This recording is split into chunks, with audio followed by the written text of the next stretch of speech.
the idea that until you learn objection handling, you're never going to be a top closer. I mean, number one, that's just bullshit. Your personal brand should be a reflection of who you are. The problem for most people, with all due respect to people, is who they are as a loser. The more you try and get someone into position to sell them, the more they want to get out of position. And then usually what ends up happening is the prospect will just keep saying no to the point where they hang up the phone or they hang up the Zoom call.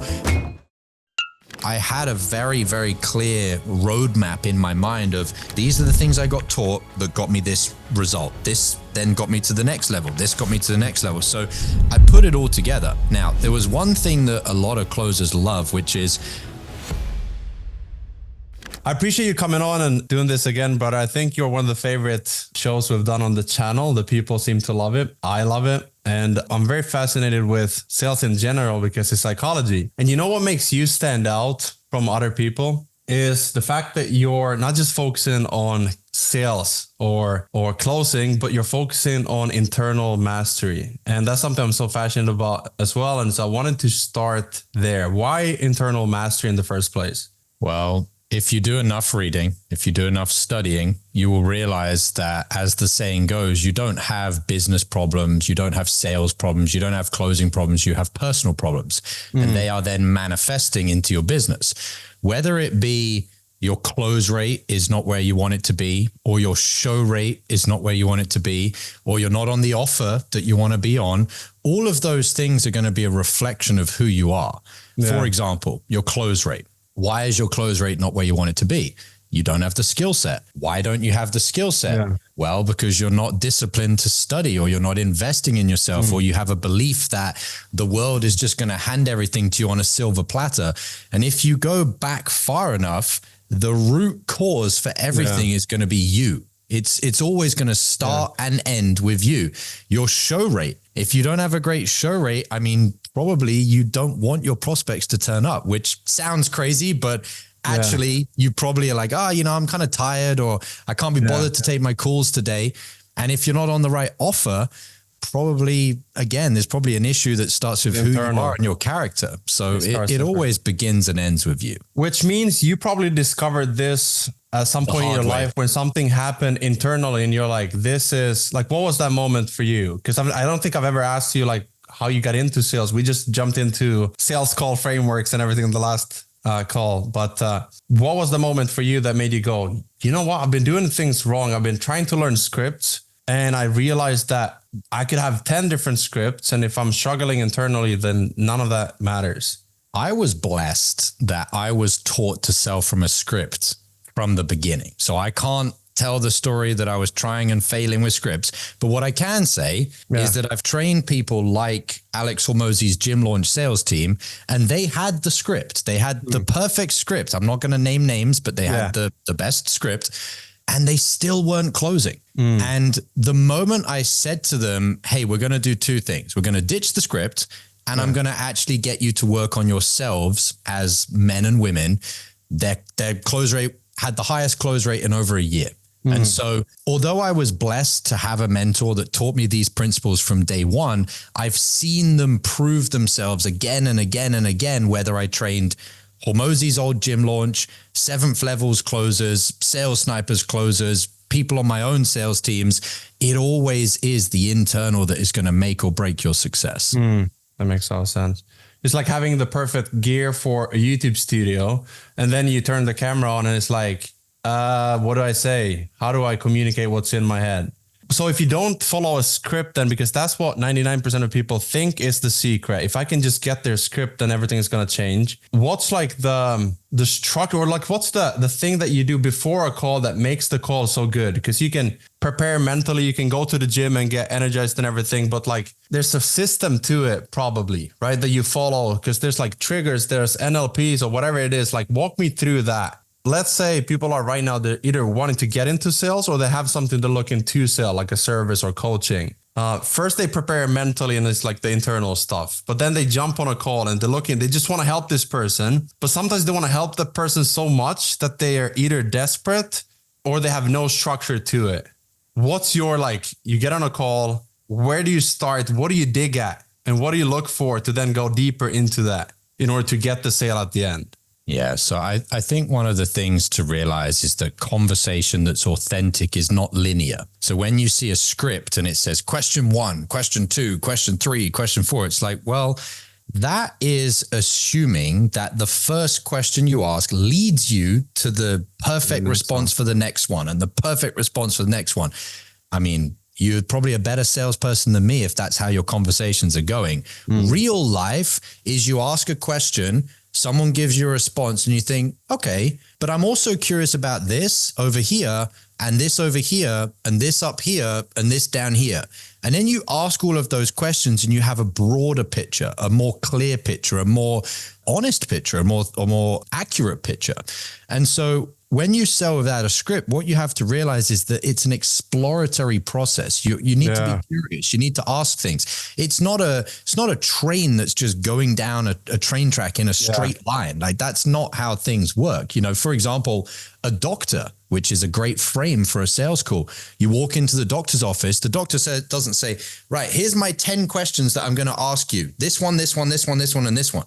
No, they'll ask you a question. And based on what you said, they're like, okay, when did that happen previously? And then you tell them and they're like, oh, it's never happened before. Okay, because the way you answered that question, I'm going to ask this question. Yeah. And so the questions that you ask are cumulative based on how the conversation's going. And when you master this, like a good doctor, you can close anybody that actually wants to be closed. Yeah. It's kind of like dating. You wouldn't just ask like 10 questions and based on that, it's like, okay, now what?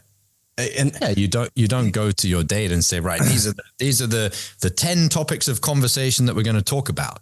No, based on what someone says, if you're actually curious and you're actually wanting to have an authentic conversation, you'll go, oh my God, I went there as well. And this happened to me. And then the conversation just becomes this beautiful amalgamation of your own interaction between the two of you. And the reason that that's so important is if people feel like something's authentic, they're going to listen to the message. If people feel like something is inauthentic, even if what you were saying was the most intelligent, most honest, most important thing ever, they're like, I don't believe you because of you, not because of the message. You know, there was a guy. It's the source of the content. Yeah. There was a guy that was a Canadian communications theorist and educator. His surname is McLuhan. I don't remember his first name. And he said a very powerful saying, which is the medium is the message, which is basically saying that like there's the content of what you're saying, but there's who's saying it as well. And in what way are they saying it? For example, if I sat here and nobody had heard of me before, they might be thinking, why should I listen to him? Yeah. But if I put a badge on that says previous trainer of Alex Hormozi's sales team, gym launch sales team, they might go, oh, I'm going to listen now. The content of what I'm saying is exactly the same, but the medium is the message. And the medium that's most important on a sales call is, do I feel like you're having a real conversation with me? That's the most. Yeah. And it's so funny because I struggle, to be honest, I struggle with teaching sales, even though I've built 600 funnels now. And I was like, why do I close the deals and why does it feel so natural? Because I don't use sales scripts. You know what I do? I figure out like what business they're trying to scale, what offers they're trying to sell. And then I consult on what funnel they need. And it's almost like I paint the vision for what they should do with or without me. And then they're like, oh, and so how much is it? And that's where I know like, okay, now they're interested in having me do it. So when I teach sales, I'm like, it's not a script, it's a framework. And I've simplified it down to like connect with them personally, collect information, then close the deal. And I use examples of like how I've done it myself, but I don't find like the triggers to look for, because to me, it just comes naturally. I'm genuinely just curious, which is like the hardest part to teach, especially a beginner who's never built a funnel, because they don't have the same like database of experiences they can sell from. And so now they have to like use something like a framework to be like, oh, for you, it sounds like you need this funnel type because this was in Gusten's program. And it's like, that's where I bring you in. I'm like, can you help people who are beginners who are like, they're getting into the business of building funnels, for example, or partnering with creators, but they don't want to have a sales script. They want to have a structure to it. And a lot of them might just want to like start helping people, even if it's for free. But both of us know that even if it's free, it costs something. So Some people struggle to even close a free client because they're asking for their time and attention. So this is where we go like super deep, but this is the stuff that I love. And so with your experience, what would you say to someone who's like, how can I sell to someone as a beginner if I'm struggling to even close free clients? You said something really powerful, which is, I don't have any reference material. I've not built funnels. So how do I teach somebody to sell funnels that's never built a funnel? Who are the most curious people? The most kids. Children. Yeah. They don't have any scientific knowledge about how the world works. They're asking for the knowledge. They're asking for the information. And so if you have a belief that's like, I can't be curious or I can't try and understand something unless I already know something about it, you're not going to get very far. But children don't think like that. They look at something and go, why is it green? Why is it blue? Why does it do that? Why does that happen? Does that always happen? Oh, why is that? And they just keep asking. And that's actually the secret to selling, is you have to be more curious than you are, I guess, self-conscious, that like, oh, I don't know anything about funnels, so I don't want to ask the wrong question. The only person that knows the answers is the prospect. And so if you just keep asking questions, the prospect will tell you, okay, so why did you choose this funnel to begin with? Oh, for this reason. Okay. And why is that? Okay, that makes sense. And why do you want a new one? Okay. Why do you want Gusten to give you the framework or the template or build it for you? Well, because of this. Okay. Why is that important to you? You just keep asking why. And then the person's just sold themselves. And then you're like, wow, that was easy. But the difficulty is not the selling. The difficulty is your internal state, being empty, being open-minded, being curious, just coming with an open mind. Yeah. And you know what you just did, which a lot of both marketers and salespeople need to learn, is using metaphors and using examples and using stories, because so many people want to be the doctor and prescribe the thing by saying, you need this thing. And it's like, okay, right. Again, it's like, how do I know I can trust you? But when you sell an example, you sell an idea, the idea, if they believe in the idea, then the thing that you're selling makes more sense. Am I making sense by saying that? I agree with that. I also think another way to do it is to just ask the person, what do they think they need? So there's three ways. You could tell the person what they need, prescribe, which is going to be the least effective. You could give them an example of how somebody else has done it, which is okay, a story or an analogy or a metaphor. Or you can ask them, what do you think? And then now they're going to be really persuaded, because they're like, well, it was my idea. Yes, It was your idea. So when if you were trying to say, oh, you need this type of funnel, that's not going to be very persuasive. If you say, Dean Graziosi used this funnel, so I think you should use it, that's pretty persuasive. But if you say to the person, okay, so you're not getting the leads that you want to convert and blah, blah, blah, what type of funnel do you think you need? And they say, well, I saw that Dean Graziosi had this one and I think I'd like the same one. Okay, why? Well, because, and they just start explaining themselves into why they want that funnel. And you say, okay, cool. And now they've just convinced themselves. So the best person to ask is the prospect. Yeah. The way I look at it, when you switch from that to like the pitch or the close, is I like to look at it visually as like a restaurant, or you have like a plate full of things. So together you can discover, what do we add to the plate in order to get this outcome? Well, we need an info product, you need a YouTube channel and a funnel to sell the thing. So it sells 24/7 for you. Okay, now we have all these things on the plate. Who's going to take the dishes and like clean the plate? That's where I come in. That's what I do for clients, is I take everything off their plate so they don't have to do it.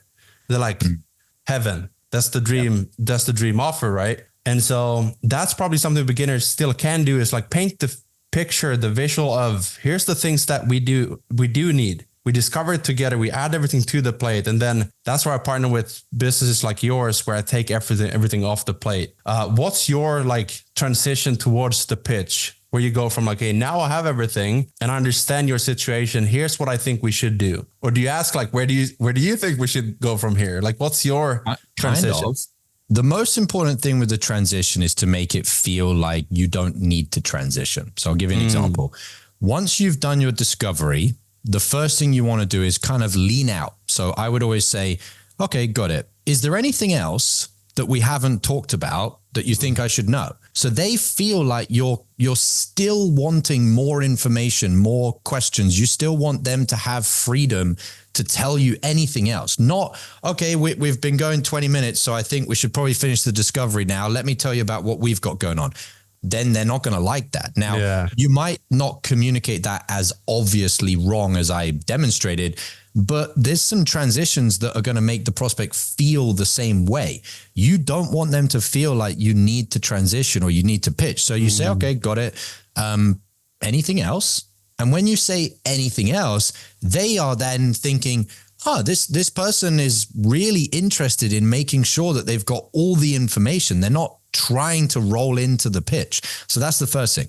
Once you've done that, and this is really why the discovery is so important, if you are actually absolutely certain that you can help, the best thing you can do is tell the person with that certainty, based on what we've gone through, we can definitely help. And that absolute certainty, the prospect, then they sit up, they're like, oh, wow, like he can definitely help. Now, the caveat is if you haven't done a good discovery, that's actually going to backfire because they're going to be thinking, well, they didn't really ask me many questions. And I don't feel like we had a very honest conversation. And now they're telling me they can definitely help. That sounds very salesy. Like it sounds like they're just trying to tell me that they can help. But the opposite is true. When you really have done a discovery and the prospect has felt like you weren't rushing, you weren't trying to sell, you were just genuinely curious, and you say, based on what we've talked about, Gusten, we can definitely help you. They're like, oh, and they feel this relief. They're like, oh my God, I'm going to be saved. Yeah. After you've done that, like you said, do you want me to talk to you about what we've got going on over here?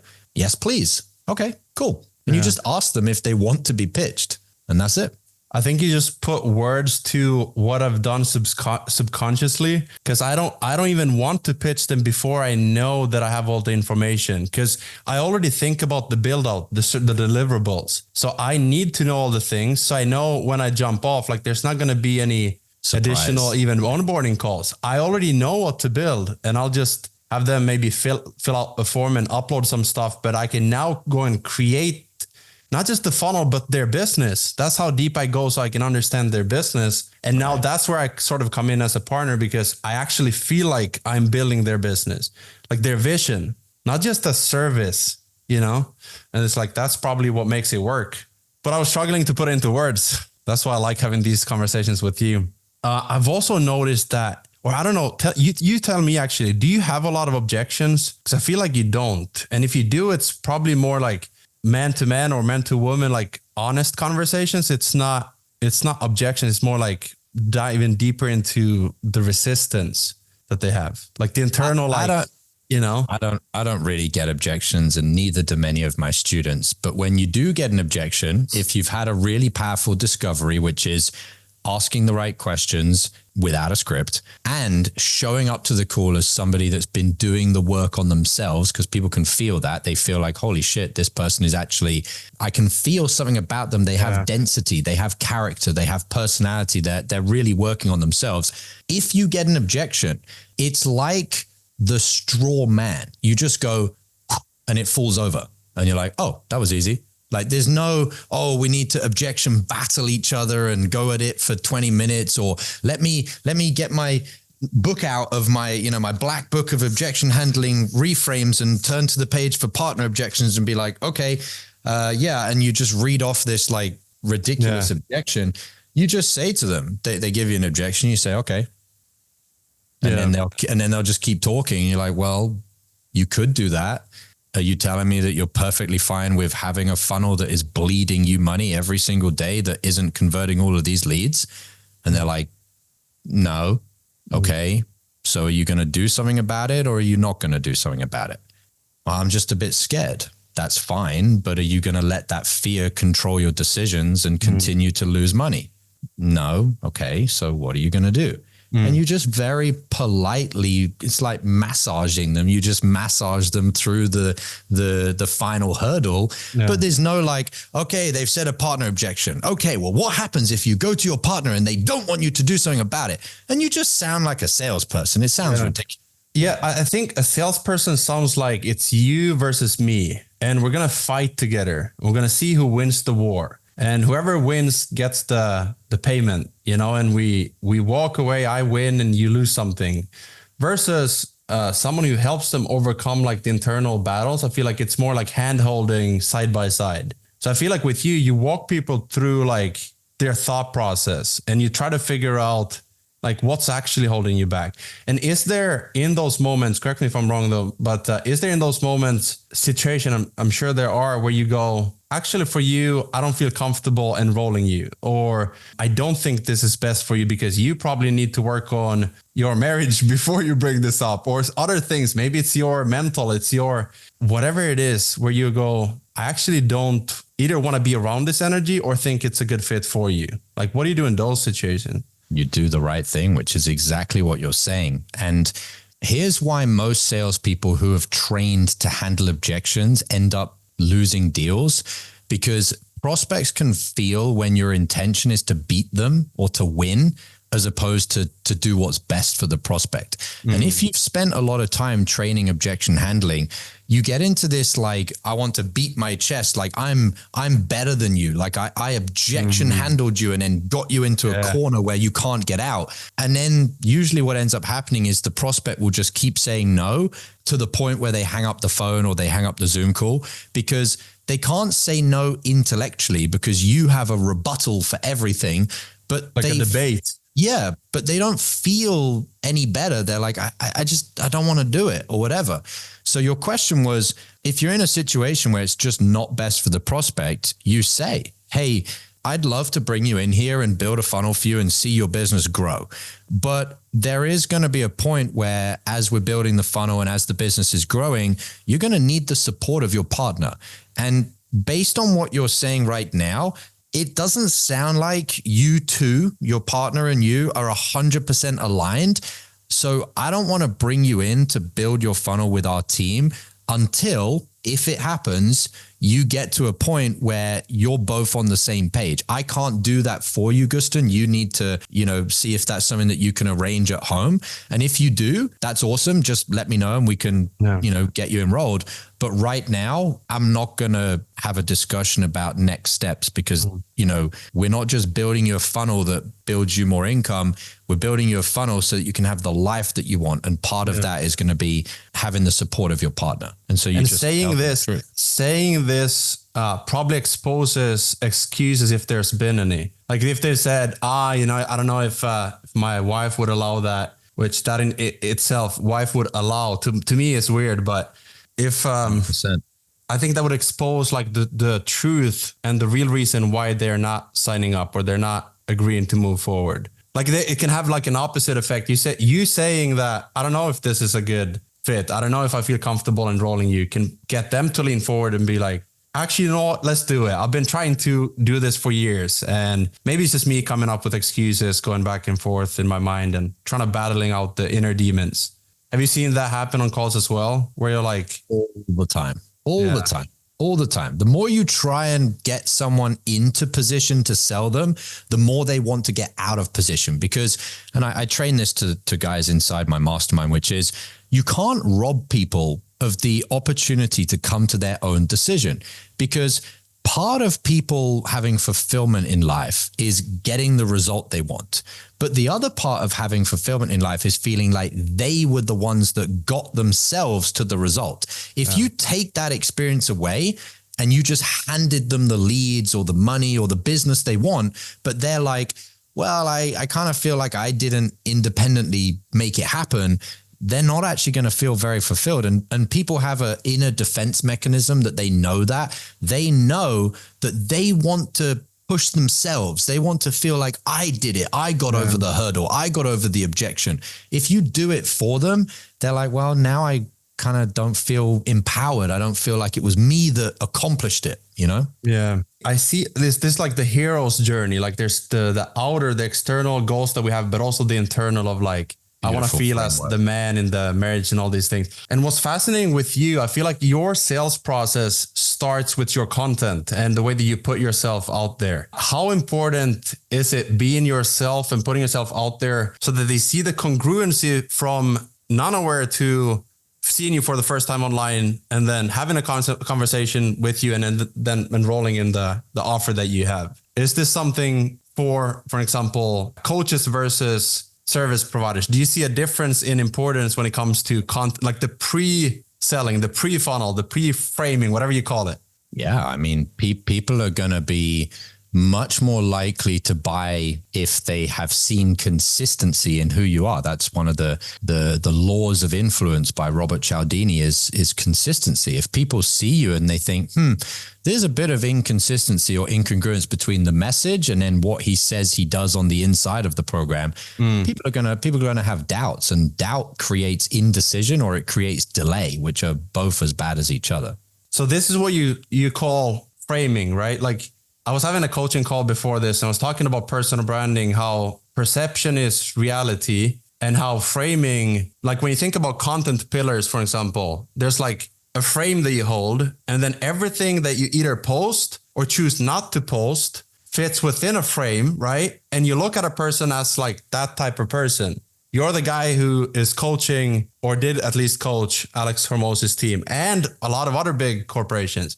So talk to me a little bit about framing, how someone who's maybe a beginner who wants to be perceived as one thing, but then are living a life of, and it's okay to be a beginner. It's okay to be curious and to be a student of the game. But maybe talk about framing and the importance of both being yourself and then being that online as well, so that you build a personal brand that is authentic and fits within a frame of, this is someone I really want to work with. I love their personality, their character traits, and their expertise, which is something that keeps building as you grow. So, I mean, personal branding, I'm not the personal branding expert, but I think where people would find personal branding easier is to not have a difference between what you're trying to show on the outside and what you're actually doing on the inside. For example, for salespeople, one of the biggest incongruencies that I see with their personal brands, so to speak, is they say that they're people that help people, closing deals, helping people through their objections, whatever.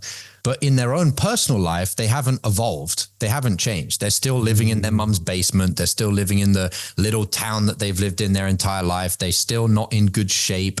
They still haven't seen anywhere in the world. They haven't traveled. And your personal brand should be a reflection of who you are.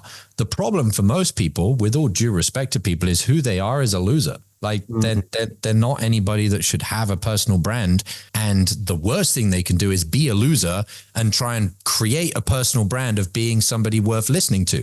How about, instead of creating the personal brand and spending money and time and effort on that, spend that time and effort on becoming a better person and just documenting your journey as you go. And then people are like, oh, wow. The other thing with marketing, and you know marketing way better than I do, is if you document your journey, and then people see Gusten that has the home office, the sauna, the family, the children, all the things they want. And then they look back and they're like, oh, he didn't just come out of his mother's womb like that. It's like, no, he had to build that life and had to challenge himself and study and learn and sacrifice.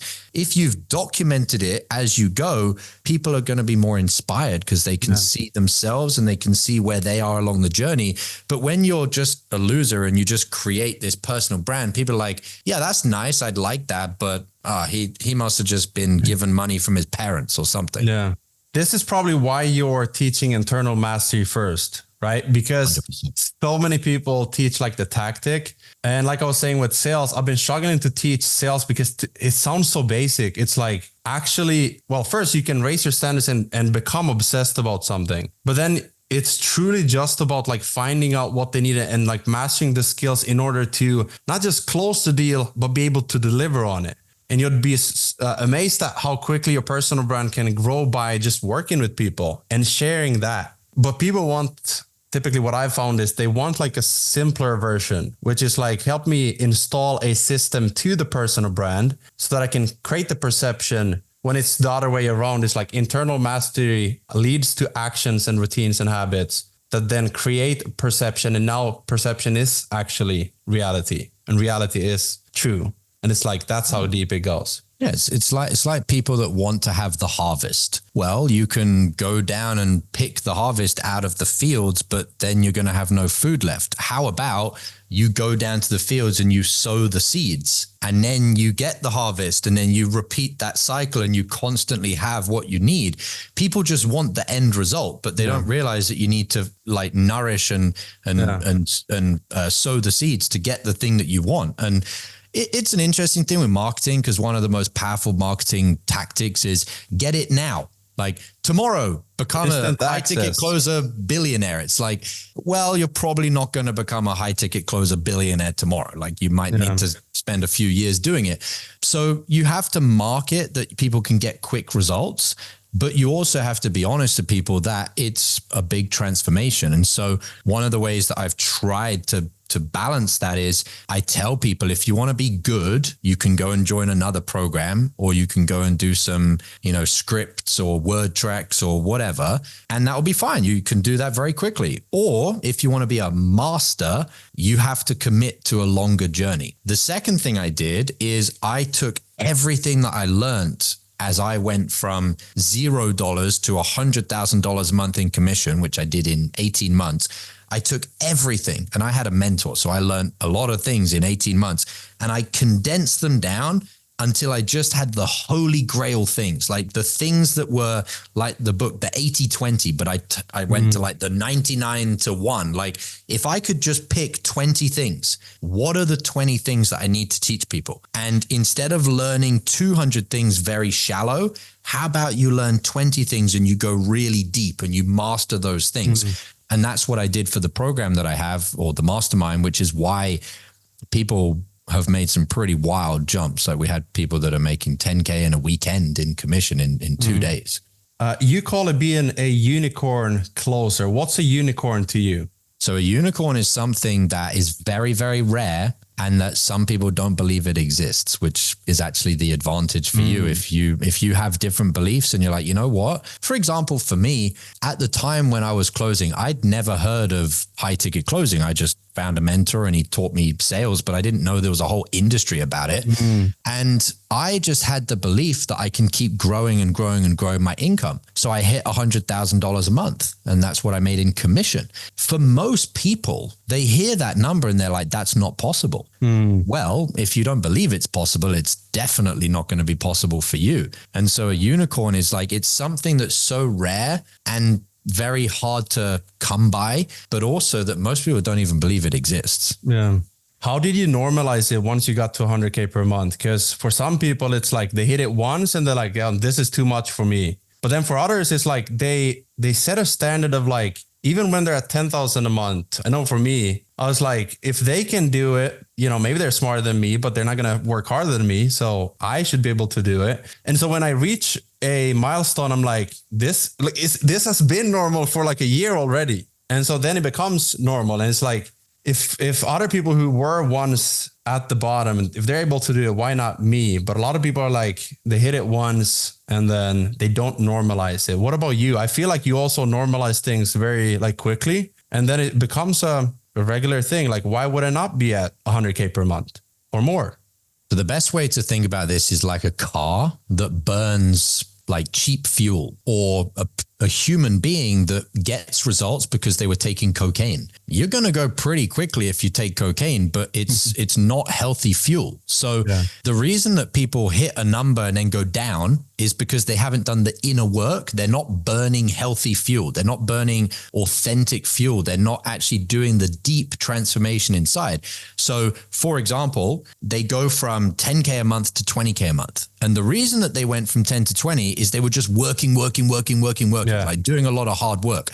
Well, you're going to burn out at some point if the only way you're getting better results is working more hours or working harder or pushing yourself. For example, if you're burning all of your mental energy to close more deals, you're going to run out of juice at some point. Instead, you should be looking at your habits, your routines, your environment, the people around you, your belief system, your energy. Like, are you fueling yourself physically in different ways?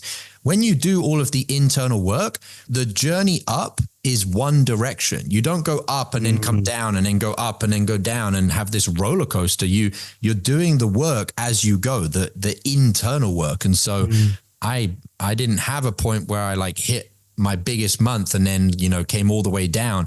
I did have a time when I did come down, which was actually when I went and tried selling with a script. So I was making like 50 grand a month. I tried selling with a script and I just went down to 15 grand a month, which was a big drop at the time. But if you do the inner work, you have sustainability. Yeah. You try to follow in someone else's model instead of just doing what is genuine to you. And it's natural. Yes. It's probably not natural to you. That was one thing, is it was more natural for me to sell without a script. The other thing is I didn't know what I didn't know. I got taught to sell with a script from the first day. So I just thought, well, this is how I've been taught. I then saw people that were selling with a script and I thought, well, maybe this is better. Maybe, I don't know. So I went and did it. I did all of the programs, the beginner, the intermediate, the advanced, the inner circle advanced, the platinum, everything. And my close rate went down. And I was like, okay, this is definitely not better. Like I've tried it. I've committed to it. I've invested in it. I've done the training. I've done the hours. I've been on the training calls. This is worse. So I tried it. What's one, this is slightly controversial. What's one thing that the industry believe besides the script that is like the secret to selling, but you've realized that isn't as effective as people think? It's a great question. Tonality. Okay. Like the whole thing about you've got to have specific tonality for specific questions at specific times on the call. It's like the most important thing, but like below tonality, like the deep, most important persuasive thing is your energy. Tonality is something you hear. The words are something you hear and they can be written as well. The energy is something you feel, and people can feel if you're authentic. People can feel if you're genuine. It's not something they hear. And so if I say a question in a certain way with a certain tonality because it says that on my script, I may say the right words at the right tonality, but people feel something. They're like, I just feel something's a little bit weird. I feel a lot of times when I follow those type of trainings, I feel either manipulated or I feel like in order to sell, have to manipulate someone's emotions based on tonality, for an example. 100%. I've been asking, like, is that just me having like a limiting belief, or am I missing something here? Like, that's why I resonate with you a lot, because I feel like it's more about energy and actually caring and truly being detached from the clothes, which you've talked about as well. Is there anything else that you've seen in the industry that makes you go like, I need to change this in the industry? Like, this has to stop. The idea that until you learn objection handling, you're never going to be a top closer. I mean, number one, that's just bullshit. For example, there's a guy that teaches objection handling and he's a good person. So I don't have anything against the person. But if you spend all of your time and your energy and your attention and your focus on objections, you're going to get objections because, that's how reality creation works. If you think about a blue car and you walk down the road, you're going to see a load of blue cars. Like that's just how reality creation works. And so this idea that like you need to think about objections all the time and you need to know to handle them. Well, I made $100,000 a month and I barely ever got objections. If I did, I just said a couple of words and they closed. And the main reason was because I didn't believe that they were a thing. And I can see the comments now on the YouTube video. Oh, Josh is talking shit. What do you mean you don't believe objections? You can believe whatever you want to believe, guys and gals, but I'll tell you now that your beliefs create your reality. And so if you believe that you're going to get a load of objections, you will get them. The other reason why that is not true, that you need to focus a lot on objection handling, is because people don't give you objections when you do the right thing in the discovery. You go deep enough, you're not trying to sell, you're detached, all of that. The reason that people needed objection handling training, in my opinion, is because there wasn't a proper training on the market for how to actually do the discovery properly. And so everyone was doing the discovery and getting a bunch of objections and not closing at the level they want to. And it's like, well, I guess I should just do objection handling training. It's like, that's fine. It's better than nothing. And I admire people for investing in themselves. But the real root cause is that you're not doing the discovery properly. What about after the discovery? Do you ever change your offer to fit that more accurately? So like there's a core offer that you have, but then you notice that there's this one thing they really want without it messing up the operational, like the whole deliverables and the team and all that, the efficiency. But do you ever talk to someone and you're like, you really want to help this person, you know you can help them, but there's a few things that you can customize to not just say it differently so it makes sense to them, but actually also deliver it differently so that they're happy to get results with the either service or coaching or whatever it is? So that would depend on the business owner's business. So if a business owner is designed to work with a small number of clients, probably at a higher price point, I think you can do more custom additions to the program. If a business is designed to have a lot of customers, probably at a lower price, I don't think you want to be doing that. The other thing, and what I teach, is always to go to first principles. If there is something that genuinely is going to make a significant difference to people that they ask you to include, probably you should start including that for everybody. Yeah. Like if it's really that important, then it should probably just be part of the program. Yeah. You know? Or it's something in the beliefs of the prospect that they think it's super important. Oh, I probably need to have a budget for the ads in order to get traffic to the funnel. Well, have you tried social media? And, you know, a lot of people I've seen, they have like the 10 things that they know they need or they think they need in a business because they heard it somewhere else. And so they want like the funnel, for example, but this thing that comes like later or next year. And it's like, well, if you don't have the funnel, is that thing going to be important still? It's like, well, I guess not, because I need something to like convert the customer. I'm like, right. So that's why we start with that first. And then I'll connect you with someone when that becomes relevant, for an example. So I think that's something people need to hear also. It's like sometimes an objection is just a thought, a belief, an idea that they have that they've seen somewhere else. So questioning the idea, not the person, helps them uncover like, okay, is that actually true? Or is it just something that we've thought that is important? So I think that's a big thing. Inside your Unicorn Mastermind, is there something else where you've added to it because you've seen that, man, everyone keeps either bringing it up or they notice that this is something they encounter with their prospect. Therefore, I need to add this thing that is going to double their conversions, their close rate, whatever it is. Not one thing specifically. If I say so myself, I think I had a pretty complete program when I built it because I had a mentor who taught me decades worth of internal mastery and sales mastery. And I went further than almost any salesperson has ever gone in the time period that I did it.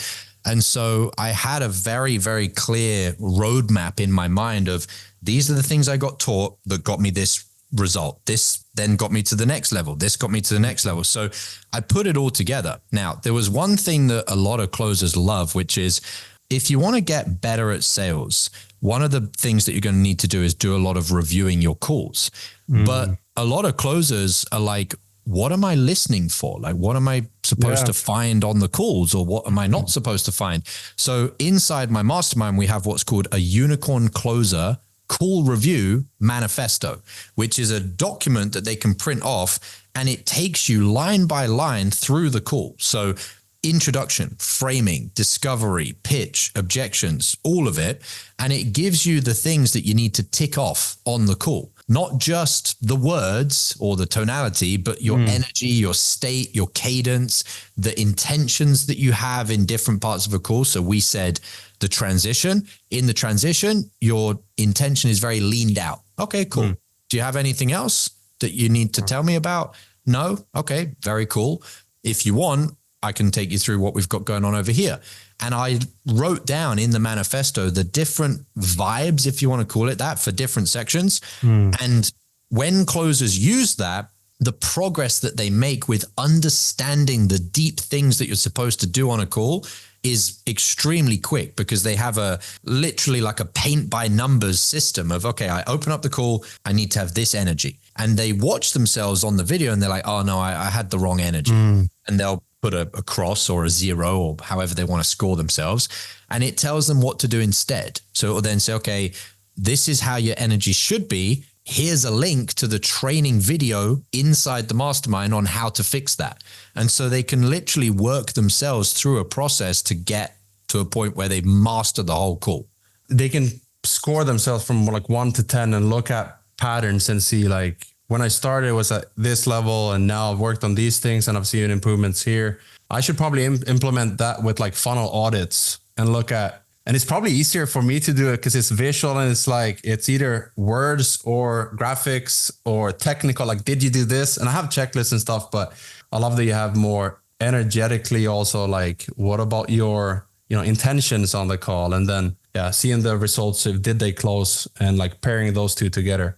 Yeah, like for a funnel, like on the initial homepage, so above the fold, when they go to that, it'd probably be two questions. One is like, on a scale of 1 to 10, how excited do you feel landing on this page? And if they're like, I don't know, I just kind of feel bored. Okay, well, that's probably not very good. Yeah. Another question would be, how clearly and how quickly do you understand what problem we solve? And they can Do you remember the project we were both a part of like 6 months ago? This was a core issue that we had. Some people wanted to do everything for everyone. And you stood out in the group call because you said, we need to like pinpoint exactly who this is for. And that's probably because you work with closing and you've seen the importance of like actually knowing exactly the outcome that they want. And then like as minimum of variables as possible to getting that outcome. And that was super powerful to see. And so it just shows that you can take these principles into any business, an industry, any department, probably also culture, team building, when you hire, how they show up. So like the internal mastery comes out in so many other ways than just closing the deal. Yeah, like a good way. And that's such an important lesson, which is why I'm such a strong, I'd say I'm so bullish on people mastering how to sell authentically, because whether they are a closer for 2 years, 5 years, 10 years, whether they go on to be an entrepreneur or anything in life, the ability to have a real conversation and help people solve problems through conversation is going to change your life, probably more than anything.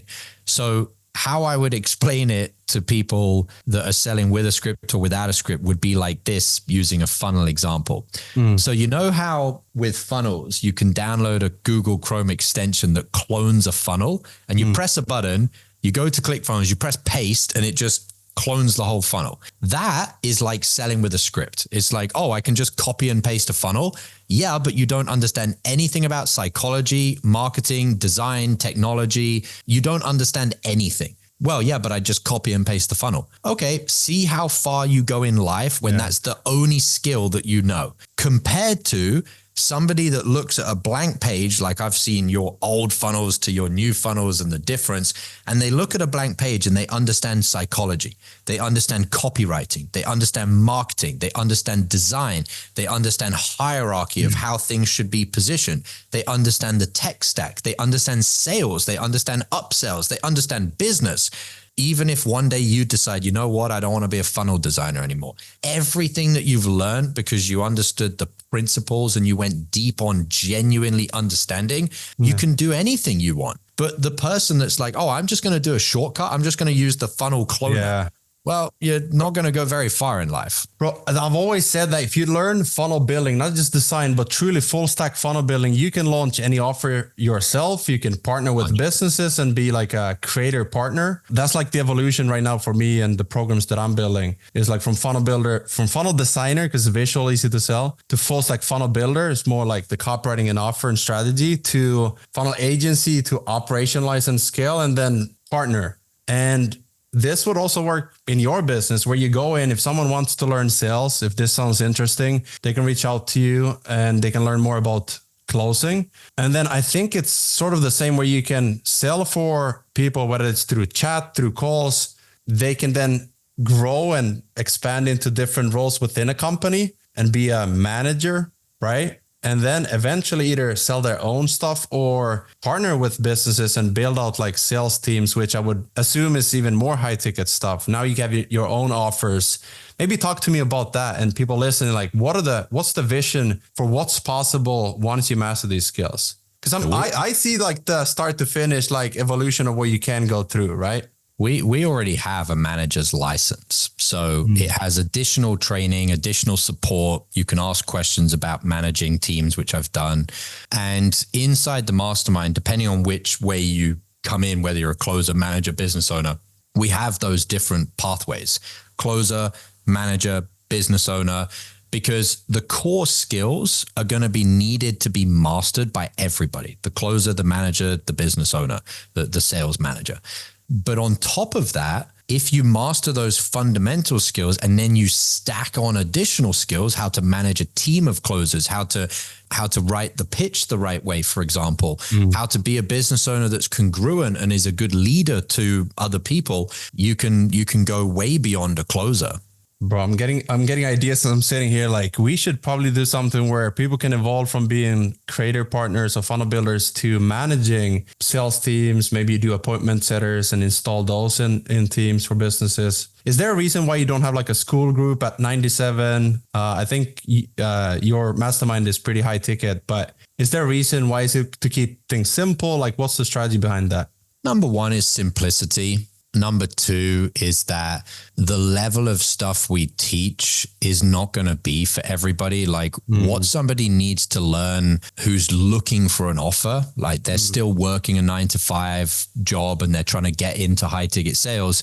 Quite frankly, they should probably just, get a PDF on how to ask a few questions and get on an offer and just get in the trenches. Once they then have $3,000, $4,000, $5,000 coming in a month and they're on an offer, then they can get real mentorship and real training. The other thing is, like, I don't have a course. I have mentorship. Like, even yesterday, 2 people were asking me questions inside the mastermind, and they said a message and they said, it is crazy that we have direct access to you for the investment that we're making monthly. I mean, people invest $3,000 a month to join my mastermind, and to have access to me, and they have access to my mentor, who was like a multi-millionaire in his early 20s and now is completely off grid. You cannot find him online, no social media, no YouTube channel, nothing. And they get access to both of us for that. For those that understand the value of that, it's a drop in the bucket compared to the increased money that they start making a month. Like, we have people that have gone from $5,000 a month to $30,000 a month in 4 or 5 months. So, make an additional $26,000 a month, it's pretty crazy. No, I respect that you have like an all-in-one solution rather than saying you can pay me 97 a month, but I'm only going to teach you like this one thing. Right. I think it also attracts a specific type of client when you have a high ticket, and those people want one-on-one access to you, not a course with like 200 videos to watch. Yeah, I mean, like, for you, I'm not saying you do this, but it would be like having a school group for a free school group. And the only thing it teaches is how to clone funnels. If you really, really, really believe about why people need to actually understand the fundamentals of psychology and marketing and everything, you're going against your morals. It's like, I don't believe that people should be trying to learn sales for free and then getting on a sales call and trying to close somebody for $20,000. It's like, you're incongruent. Like, you're not investing in yourself and you want everything for free on YouTube or whatever, which you're not going to learn what you really need on YouTube anyway. And then you're trying to get somebody to get out of their comfort zone, to overcome their fears, to not need to ask their wife for permission, whatever, whilst you're only learning in free school groups. It's like, it's very incongruent, That's very true. That's a big part of the internal mastery. It's like saying one thing and actually living it. Even when it's uncomfortable, especially when it's uncomfortable. It's 100%. Like, I think people need to remember there's a difference between like feeling a certain way and acting upon and like actually living it, because we're not our emotions. That's not our identity. It's like, it's actually okay to appreciate feeling bad or, discomfort. It's like, thank you for this gift, because without this, I wouldn't become the person that I am. And the person I am becoming. One last thing. There's a diagram of people, and you can see that they have an aura. and it's like colors. You can see the color of people's aura. That's not verbally communicated. It's something that is around you that people can feel. And like when people come to me and they say like, oh, I'm getting a bunch of objections. I say, okay, what objection? I'm getting finance objections. Like I don't have the money. Okay, how much is the thing that you're selling? Oh, $15,000. Got it. When was the last time you bought something for $15,000? They're like 3 years ago. I'm like, well, how about you go and buy something for 15 grand and watch what happens to your finance objections? And it's like, poof, they disappear. It's like, not because you said anything different, but because your aura changed. People look at you and they feel this is a guy or this is a girl that spends this type of money. And even if it's scary, they do it. And so then when somebody, the prospect gives you an objection or they're thinking to give you an objection, like, oh, it's a lot of money. They look at you on the camera and they're like, I'm just going to do it. I'm scared, but I'm going to do it. Yeah. And it's like, people just feel your aura. That's true. I can't even remember all the times where it's been like uncomfortable to invest in something, but it's like, I find the fun in doing that. And it's like, I told my wife yesterday, like life is kind of boring without those moments. Like think of it. Let's say you're 70 years old, you have grandkids and you have no stories to tell. How can you encourage someone to do hard things if you've never done them yourself? It's impossible. Right. But it's easy. You teaching sales and closing is probably easy because you've done it so many times. And it's like, that's what people have to understand. You live one way and then you just share that with the world and money comes in because people find that valuable. And it's not just that I've taken the sales calls so many times. It's that I've been a closer so many times, meaning I've done the things in my personal life that a closer should be doing. Literally yesterday, 2 days ago, I hopped on a call with somebody that I wanted mentorship from. And it was funny because they're like, oh, I don't do one-on-one. I was like, how much can I pay you to do one-on-one? They're like, I don't do it. I was like, there's going to be a price. And he was like, well, I guess if you paid me this much, and it was a big number. And I was like, done. Here's my credit card. Off we go. And he was like, his face, he was like, I can't believe that this guy actually just paid that and like just paid it in full. And like, if I needed to hop on a sales call tomorrow, my conviction would be through the roof. The person is not going to give me objections. Like they're just not going to do it. I'm curious, last question. What do you invest in now when you invest in yourself? What is it that you're looking for that you know is going to like make a big difference? Content mastery.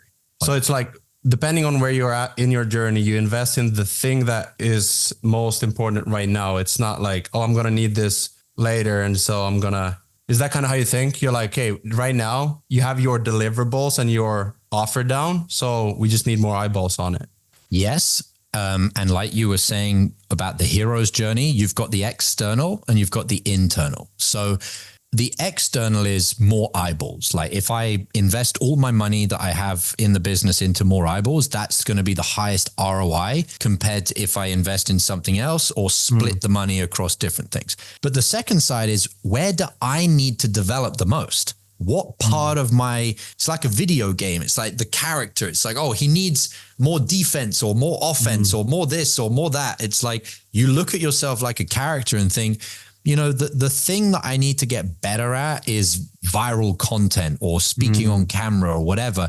And you go and you spend money and you add that thing to your inventory like a little video game character. And that's, like you said, it's fun. Like, and that's a big reframe for people. If they're a closer or a funnel builder or a entrepreneur, you need to find it enjoyable to create the character that you are. Like, you can't be like, oh, I have to spend money. It's like, what else are you going to spend the money on? Like, you are player one. You're living this video game that is life. You're player one.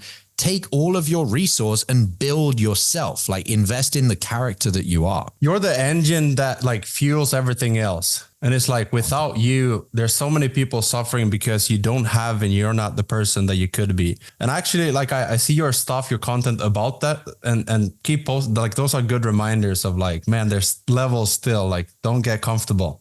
100%. Yeah. And I love the way you frame it, which is the most powerful frame is like, who are you letting down? You know, there are people out there, you've got kids, you've got a wife, you've got, friends, people around you. Everybody has somebody that they can help. like literally just 2 nights ago, my mum's partner died, and my mum was living in the house with him, and she called me, obviously distraught, and said, I basically am not going to have somewhere to live because it was his house. And she comes to me and she tells me how much money she needs. She needs a bed, she needs a home, blah, blah, blah. And I just send her the money. I send her the money because I can, because I've done the investments, because I've invested the time, the money, the hard work to build the person that I needed to be so that I can help the people around me. And I don't wish anything bad on anybody, but unfortunately, bad things, it's not if it happens, it's when it happens. It's going to happen. People around you are going to need help, and they're going to look at you and think that person can help me, or they're going to look at you and think, oh, they're not going to be very helpful. I can't get any support or any safety or any respite from their protection and their provision. And I believe that every man and every woman should be trying to spread out as much help as they possibly can. And you can't help people. It's like Bruce Lee says, or I don't think it's Bruce Lee, someone says, you can't pour from an empty cup. If you don't have anything, you can't give anything. And it's like if you buy a nice car, that's great, that's fun, and you inspire people. But that fades away pretty quickly compared to someone needing your help. And maybe it's because you've worked so hard for it that you feel this immense pride and meaning. And it's just, to me, that's what I live for. It's like I want to find opportunities to suffer for something good so I can help other people, because they may not be as fortunate to have this obsessive mind for self-mastery and service for others. And it's like, that's a gift that we have. So we need to get more eyeballs to see it's our obligation. 100%. I love that. Josh, I appreciate you. This has been great, as it always is. And for people watching, we'll get you a separate masterclass as well, where we go deeper on this stuff. But I guess we'll have to do another 3.0 of this in the future as well. So let us know in the comments below if you want to see that, and we'll make it happen. Appreciate you, Josh. It's always a pleasure, brother. Thank you. Thank you. I'll talk to you soon. Talk to you soon. Bye.